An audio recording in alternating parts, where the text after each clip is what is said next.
복음. 여러분, 이 단어를 들을 때 여러분들이 가장 먼저 떠오르시는 것이 무엇인가요? 복음.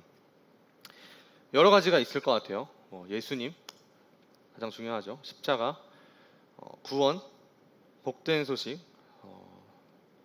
아무튼 여러 가지 여러분들이 생각나는 것들이 있을 겁니다. 근데 우리가 이 복음을 이야기할 때 빠뜨릴 수 없는 두 가지가 있는데요. 하나는 죄고 하나는 의입니다. 죄인과 의인. 죄인은 내가 영원한 형벌을 받았어야 했는데 죄 없으신 예수님이 나를 대신해서 죽으심으로 말미암아 우리는 그것을 믿기만 하면 하나님께서 우리를 의롭게 보시고 우리를 의인으로 삼으십니다. 해도 의로울 수 없는 우리를 예수 그리스도의 그 십자가의 사건을 믿고 그 예수 그리스도가 누구인지 믿는 사람들에게 의롭다 하심을 주신 것이죠. 2000년 전에 예수님께서 하셨던 모든 일들과 그 예수님이 우리에게 실제적인 일이라면 복음은 우리에게 분명히 영향을 끼칠 것이지만 내가 죄인이라는 사실과 오직 예수 그리스도를 믿음으로만 의롭게 된다라는 이 사실을 인정하지 못하는 사람에게는 복음은 결코 기쁜 소식이 아니라 모든 사람을 죄인이라고 부르는 아주 무례한 것, 혹은 불편한 것, 혹은 헛소리가 될 겁니다. 수많은 사람들이 예수님을 처음 만났을 때를 물어보면 그 사람들이 드는 생각과 느끼는 감정은 사랑입니다. 하나님의 사랑. 그분이 나를 얼마나 사랑하시는지 그 감격과 기쁨이 이 눈물이 흐르고 넘쳐흐르는 이 감정들과 생각들이 주체가 안 됩니다. 너무나 기쁘죠. 그런데 이런 감정이 터져 나오는 것도 죄인인 내가 의인이 되었다는 이 사실 때문일 겁니다. 하나님의 크신 은혜가 감당할 수 없을 만큼 크다는 그 사실이 바로 죄인인 나를 의인으로 여겨주시는 그 은혜라는 것이죠. 대부분의 그리스도인들이 여기까지에 만족을 합니다. 나를 구원해 주신 하나님의 은혜, 복음의 능력은 여기까지. 복음은 너무나 강력해서 우리를 신분의 변화, 그러니까 죄인에서 의인으로만 바꾸는 게 아니라 우리의 삶의 모든 부분에 다 영향을 끼친다는 겁니다. 우리의 생각과 우리의 감정과 우리의 행동들까지도 복음이 다 영향을 깊숙이 미쳐서 우리의 모든 것을 바꿔간다는 것이죠. 우리를 죄를 짓지 않게 하도록 우리를 의로운 방향으로 선하게 이끌어가는 것이 바로 복음의 능력이라는 것입니다. 맞습니다. 저는 여러분들에게 여러분들 평생에 죽는 그날까지 살아가는 모든 순간순간 만나는 모든 사람들 하는 모든 일들 가운데 복음이 필요하다라고 말씀드리고 있는 겁니다. 죄인인 내가 하나님의 자녀가 되었다는 보험 정도로만 생각하지 말고 복음을 그렇게 싸구려로 여기지 말고 우리 삶의 모든 부분을 복음을 가지고 하나하나 재정렬해야 한다는 것이죠. 어떻게 보면 굉장히 당연한 일입니다. 그리스도인들에게 복음으로 변화된 사람들에게 복음을 가지고 살아가는 것은 당연한 말이죠. 그리스도인이라는 이 정체성을 생각해 본다면 세상이 우리에게 주는 정체성과는 굉장히 다릅니다. 그런데 그 그리스도인의 정체성을 가지고 세상을 살아가는 것이 여러분 쉬운가요? 고개를 좌우로 흔드시는 분들이 계시는데요. 쉽지 않습니다. 네, 삶을 살아가다 보면 우리가 알고 있는 복음과 우리가 살아가는 삶의 현실 가운데 있는 괴리를 보게 되죠. 그러다 보면 우리는 자연스럽게 내 방법, 세상의 방법, 세상의 기준을 선택하게 됩니다. 이전에 살아오던 내 방식과 방법들이 너무나 편하니까 다시 거기로 돌아가는 거죠. 다시. 그리고 거기서 오게 되는 자책과 죄책감으로 인해서 복음이 주는 기쁨은 온데간데 없고 무기력하게 되는 믿음으로 의롭다는 여기심을 받은 우리가 그 은혜를 받은 우리가 복음을 잊고 내 노력으로, 내 힘으로 나를 구원하려고 하는 그런 삶을 살아가고 있는 나 자신을 발견하게 되는 겁니다. 그래서 우리에게는 오늘도 복음이 필요하고 이 복음의 능력을 다시 한 번 더 발견해야 할 이유가 여기에 있습니다. 오늘 말씀 속에서 우리를 믿음으로 의롭게 여기시는 이 하나님께서 우리에게 거저 주신 이 복음의 능력을 다시 한 번 더 발견하기를 원하는데요. 함께 본문 말씀을 읽도록 하겠습니다. 갈라디아서 2장 11절에서 21절까지 말씀입니다.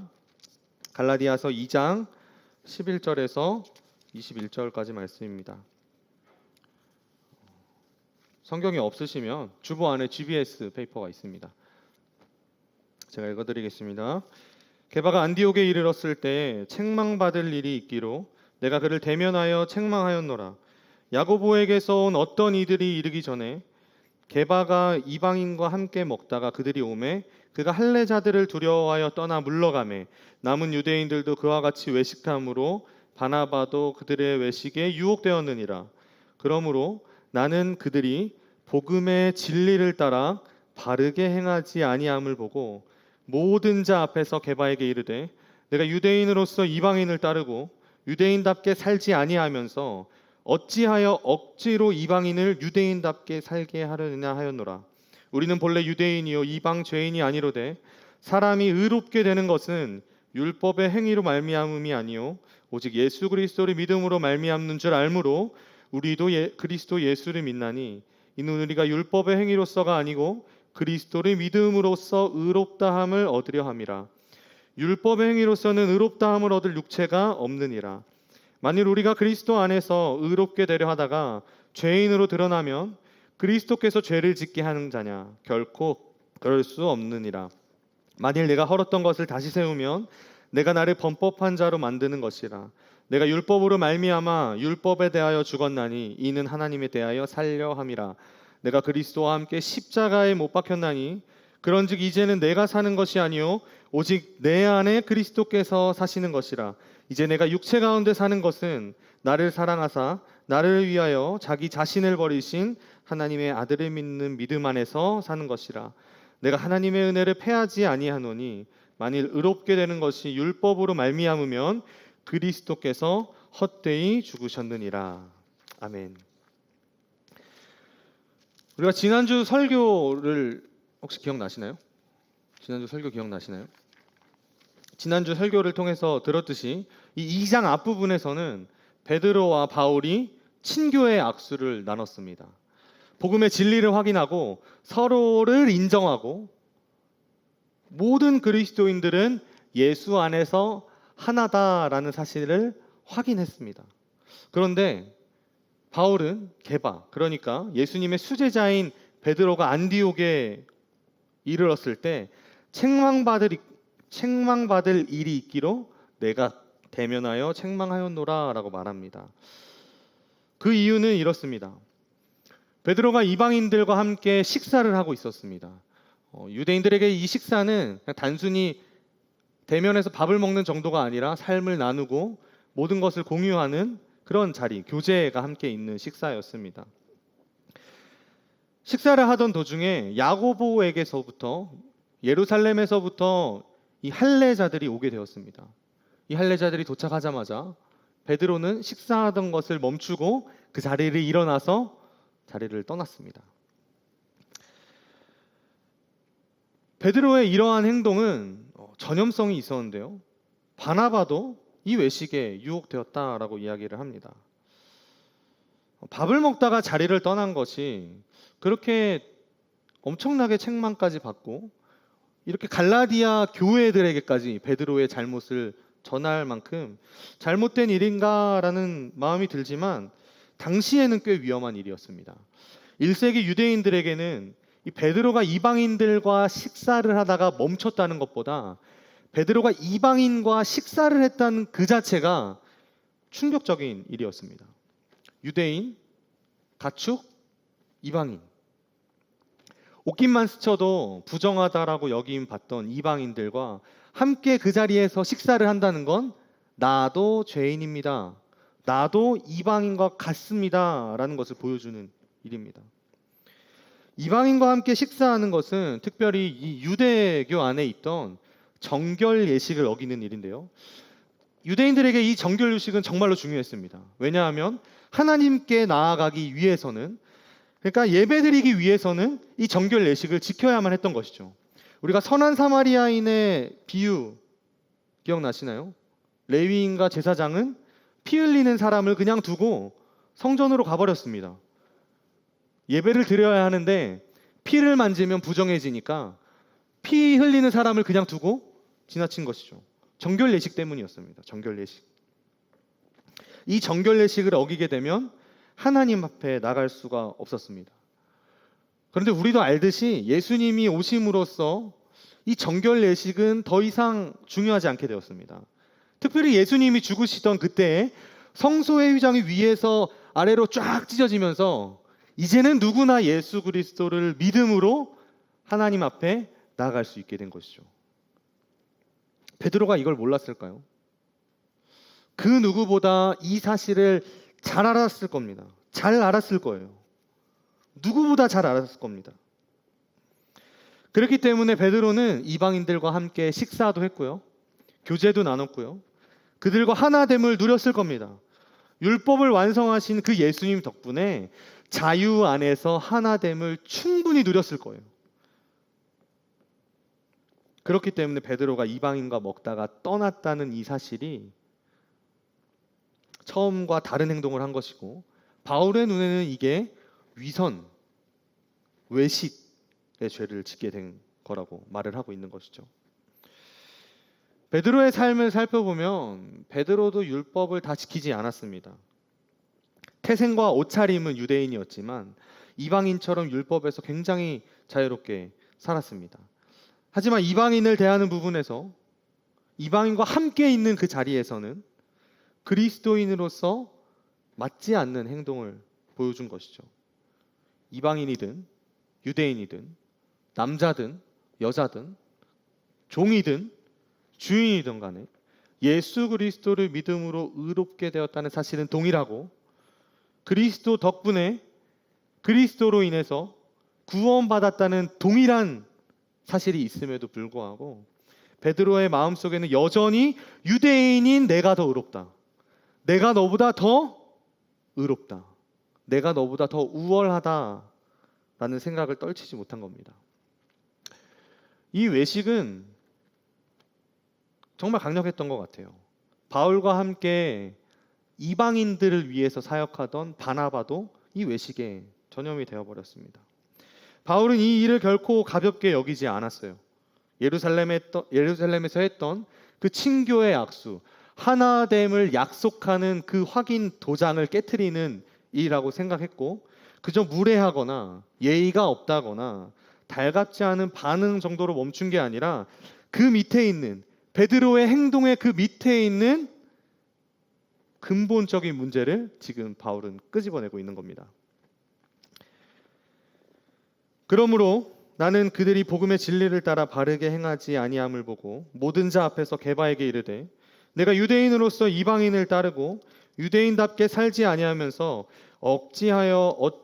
억지로 이방인을 유대인답게 살려 하려느냐 하였노라. 바울이 베드로에게 했던 아주 중요한 문장이 있는데요. 복음의 진리를 따라 바르게 행하지 아니함. 이 말에 베드로의 근본적인 문제가 있습니다. 복음의 진리를 따라 바르게 행하지 않았다는 이 말을 조금 더 정확하게 이 원문 그대로 좀 번역을 하면 복음을 따라 정중앙으로 걷고 있지 않다라는 말입니다. 복음을 따라 정중앙으로 걷고 있지 않다. 복음을 따라 정중앙으로 걷고 있지 않다라는 이 말에는 두 가지 중요한 의미가 있습니다. 첫 번째로는 먼저 복음은 진리라는 것입니다. 복음의 메시지 안에는 진리들이 들어있다는 건데요.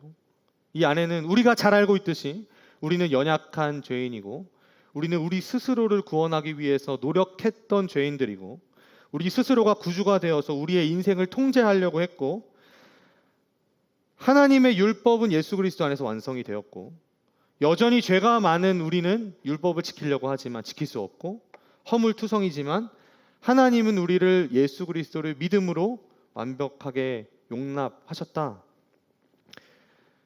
좀 더 쉽게 얘기하면 율법을 지켜서 선한 일을 했기 때문에 의롭게 여겨주시는 것이 아니라 오직 십자가에 달리신 예수 그리스도를 믿음으로 우리는 구원을 받았다라는 이 진리가 복음 안에 들어있다는 것입니다. 두 번째로는 복음의 진리가 삶의 모든 영역에서 상당히 많고 깊은 영향을 준다는 것입니다.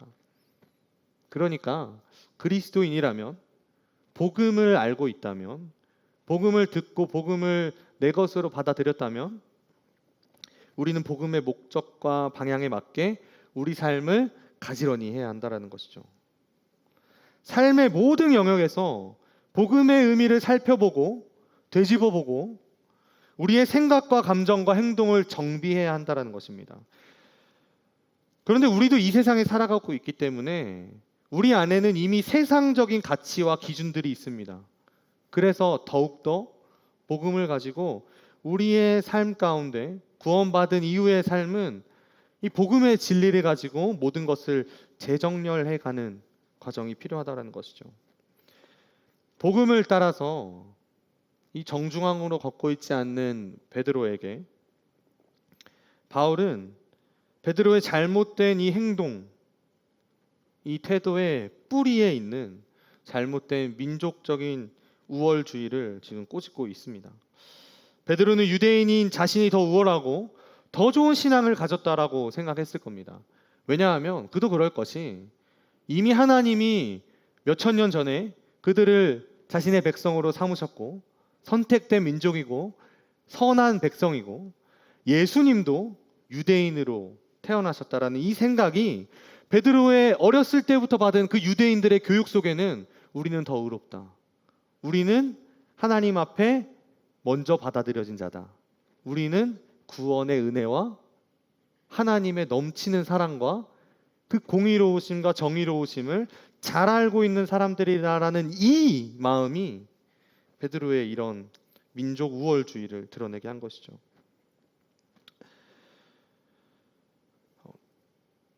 오늘 동원 형제가 왔는데요.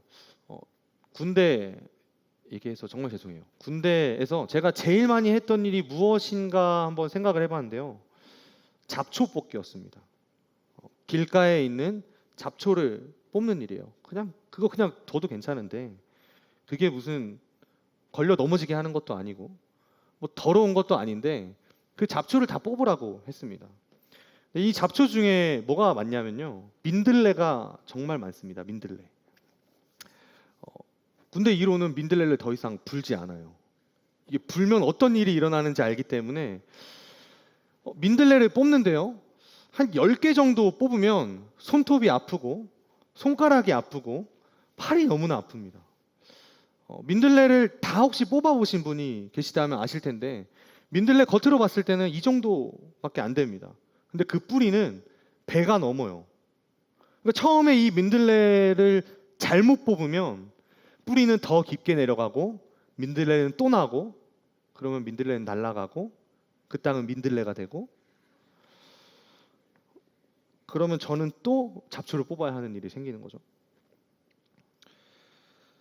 제대로 뽑지 않으면 뽑을래야 뽑을 수가 없습니다.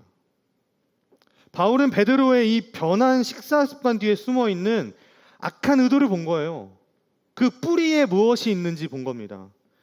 베드로의 그 마음 속에 내가 우월하다, 내가 너보다 더 의롭다라고 생각하는 그 민족 우월주의 안에 있는 뿌리, 그 죄성을 본 겁니다.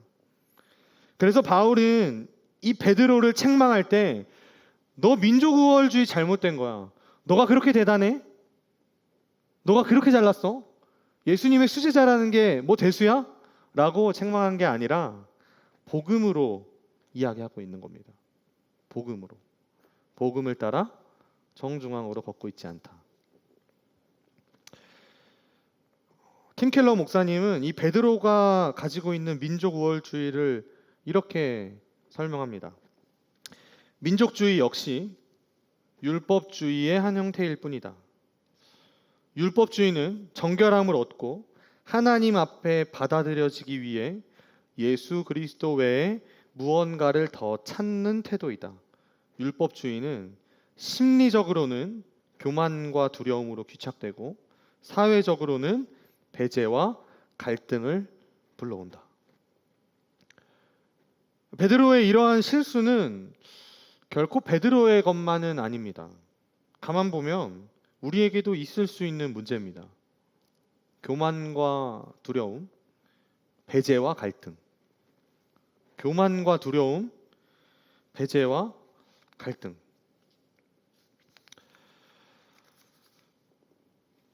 이것들이 가져오는 문제는 하나됨을 깨트리기에는 아주 충분합니다. 이것들은 행위가 아니에요. 의도입니다. 보이지 않는 우리 마음 가운데 있는 태도입니다. 베드로가 유대인들이 온다는 그 할례자들이 온다는 그 소식에 점잖이 그 자리를 떴던 것처럼 우리도 교회에서 다른 사람들 옆에 공손히 앉습니다. 하지만 그 사람들과 함께 먹고 마시지는 않습니다. 친구가 되지 않고 어울리지도 않습니다. 물건과 가정과 삶을 열고 나누지 않습니다. 겉으로는 관계를 유지하지만 겉보기에는 잘 지내는 것 같지만 교회의 공식 석상에서만 마주할 뿐입니다. 저 문을 나가는 순간 아마 자리에서 일어나는 순간일 수도 있습니다. 우리는 서로에게 완벽한 타인이 돼버리는 것이죠. 하나 되는 일이 왜 이렇게 어려울까요? 불과 바로 전에 하나됨을 확인하고 친교의 악수까지 했는데 이 하나됨을 깨트리고 있잖아요. 우리가 하나 되는 일이 왜 이렇게 어려운 일이 되었을까요?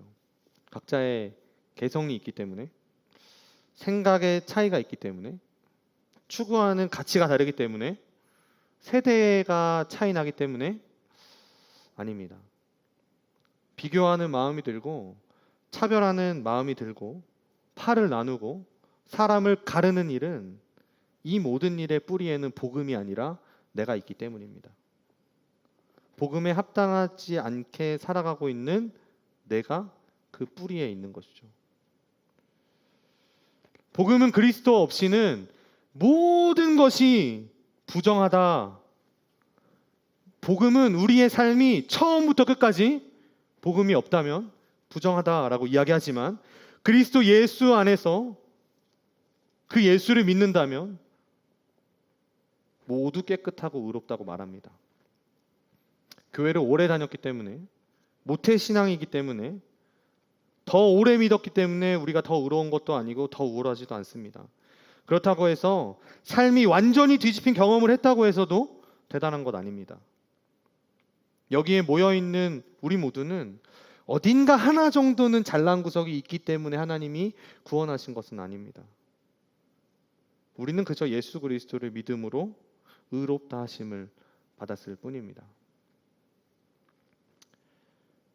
16절입니다. 사람이 의롭게 되는 것은 율법의 행위로 말미암음이 아니요 오직 예수 그리스도를 믿음으로 말미암는 줄 알므로 우리도 그리스도 예수를 믿나니 이는 우리가 율법의 행위로서는 아니고 그리스도를 믿음으로써 의롭다함을 얻으려 함이라.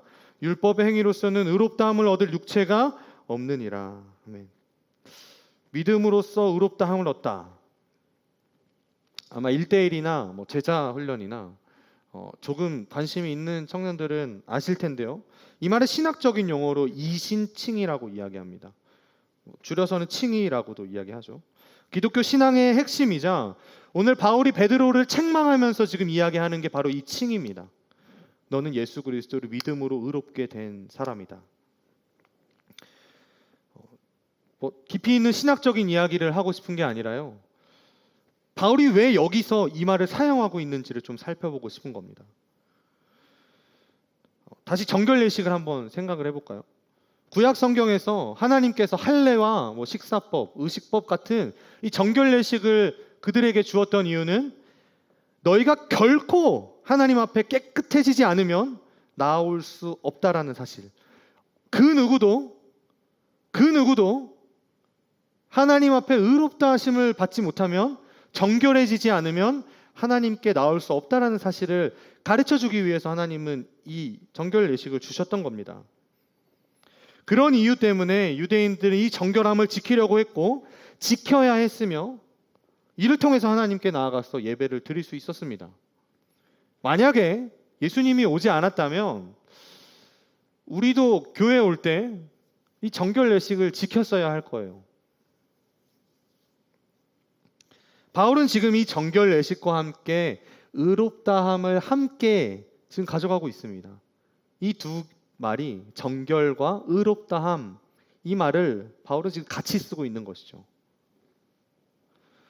하나님께 나아가려면 깨끗해져야 했는데, 율법을 통해서 정결해져야만 했는데, 이제는 믿음으로 의롭다함을 얻은 사람이라면 하나님 앞에 나아갈 수 있게 됐다라는 겁니다.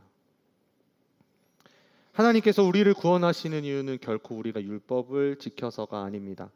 우리를 스스로 거룩하고 경건하게 했기 때문에, 내가 말씀을 많이 읽었고 전도를 많이 했고 교회를 오래 다녔고 내가 엄청난 변화를 했기 때문에, 경험을 했기 때문에 나를 구원해 주신 거 아닙니다. 오직 내 죄를 대신해서 2000년 전에 십자가에 못 박혀 죽으신 예수 그리스도를 믿음으로 우리는 구원받은 겁니다. 그때 예수와 우리가 하나가 된 거고, 그때 예수님의 그 피가 우리를 깨끗하게 하신 겁니다. 내가 아니라 주님이 하신 일 때문입니다. 예수를 만나기 전에 바울의 모습을 생각해 보면 바울은 스스로 구원하기 위해서 정말 애썼던 사람입니다. 당대의 열심으로는 아무도 따라올 자가 없었고 엘리트 중에 엘리트였고 지식과 능력도 최고였습니다.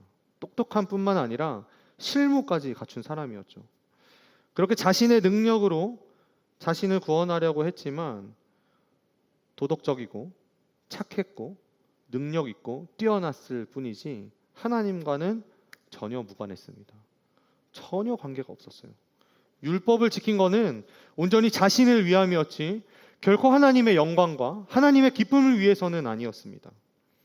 하지만 바울이 그렇게 노력하고 열심을 낼수록 그 안에는 만족이 일어나는 것이 아니라 그 안에는 오히려 더 큰 구멍이 생기고 더 큰 갈증이 생기고 아무리 노력해도 완전해질 수 없는 인간의 한계와 죄된 자신의 모습만 마주했을 겁니다. 그것이 사람을 잡아 죽여야만 직성이 풀리는 바울의 행동으로 나타난 것이죠. 그런 바울에게 예수님은 찾아오셨고 바울은 달라졌습니다. 복음 안에서, 예수님 안에서 자신이 어떤 존재인지를 발견한 것이죠. 예수님의 말씀을 한번 집중해서 들어보시기 바랍니다. 나는 참 포도나무요 내 아버지는 농부라. 물은 내게 붙어 있어 열매를 맺지 아니하는 가지는 아버지께서 그것을 제거해 버리고 물은 열매를 맺는 가지는 더 열매를 맺게 하려 하여 그것을 깨끗하게 하시느니라. 너희는 내가 일러준 말로 이미 깨끗하여졌으니 내 안에 거하라. 나도 너희 안에 거하리라. 가지가 포도나무에 붙어 있지 아니하면 스스로 열매를 맺을 수 없음 같이 너희도 내 안에 있지 아니하면 그러하리라. 나는 포도나무요 너희는 가지라. 그가 내 안에 내가 그 안에 거하면 사람이 열매를 많이 맺나니 나를 떠나서는 너희가 아무것도 할 수 없음이라. 그리고 여기 예수님과 하나 되어서 그 열매를 맺으며 살아갔던 바울의 고백이 있습니다. 이 고백이 우리의 고백이 되어야 할 겁니다. 내가 그리스도와 함께 십자가에 못 박혔나니 그런즉 이제는 내가 사는 것이 아니요 그런즉 이제는 내가 사는 것이 아니요 오직 내 안에 그리스도께서 사시는 것이라. 이제 내가 육체 가운데 사는 것은 나를 사랑하사 나를 위하여 자기 자신을 버리신 하나님의 아들을 믿는 믿음 안에서 사는 것이라. 놀랍지 않나요? 복음은 결코 부드럽고 온화하지만은 않습니다. 마치 고속도로에 150km로 달려오는 트럭과 같습니다. 부딪히면 어떻게 될까요? 산산조각 날 겁니다. 완전히 박살날 겁니다. 복음이 우리에게 와서 부딪힐 때 우주의 중심이라고 생각했던 나라는 사람의 그 중심에 핵폭탄이 떨어지는 것이죠. 나는 영적으로 완전히 파산했고 스스로 구원할 수 있는 힘이 없고 아무리 도덕적으로 살고 아무리 선을 쌓아도 의로워질 수 없고 오직 그리스도의 예수의 십자가만이 나의 유일한 소망이고 나는 거저 주신 은혜로 구원을 받았음을 인정하는 겁니다. 그래서 우리 삶은 지속적인 재정렬의 과정이 필요합니다. 그래서 나뿐만 아니라 우리 삶에도 필요한 거고요.